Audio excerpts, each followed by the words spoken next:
देखिए the numbers are in the ratio 5:6. If 8 is subtracted from each of the number then becomes in the ratio 4:5.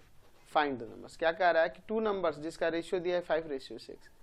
If 8 is subtracted from each of them, दोनों में से 8 subtract करते हैं तो 4:5 हो जाता है. Find the numbers. ठीक है, कह लेते हैं let the first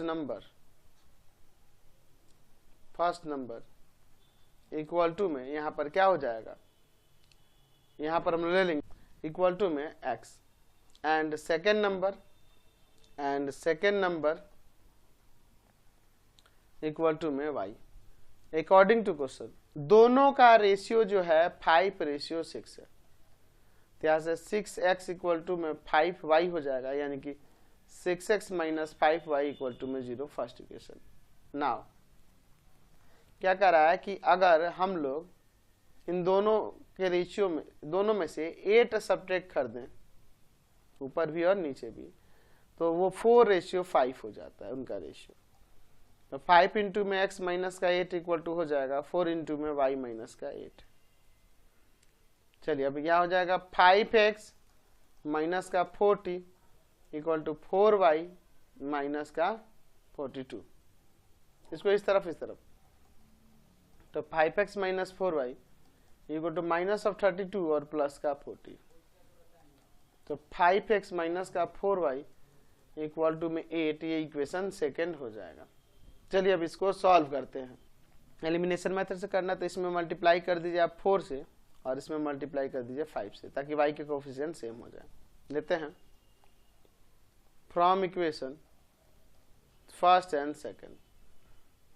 24x minus का 20y इक्वल टू में 0. यहाँ हो जाएगा 25x माइनस का 20y इक्वल टू में 40.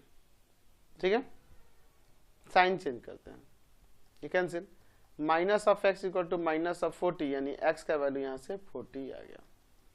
अब x का वैल्यू इक्वेशन फर्स्ट या सेकेंड में पुट कर देते हैं. लिखते हैं putting the value of x in equation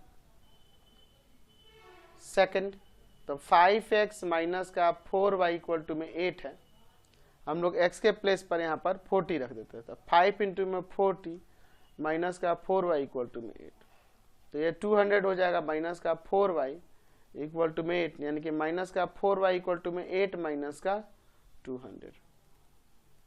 ठीक है, तो क्या आ जाएगा यहाँ पर, हो जाएगा माइनस 4y इक्वल टू में माइनस का 192, माइनस माइनस कट जाएगा, y इक्वल टू में 192 बाई में 4, 48 टाइम्स में कट जाएगा. तो देयरफॉर फर्स्ट नंबर जो x था वो आ गया 40 एंड सेकेंड नंबर जो था y, सेकेंड नंबर जो y है और y का वैल्यू यहाँ पे 48 आ गया. समझ गए. क्वेश्चन नंबर 4 देखिए.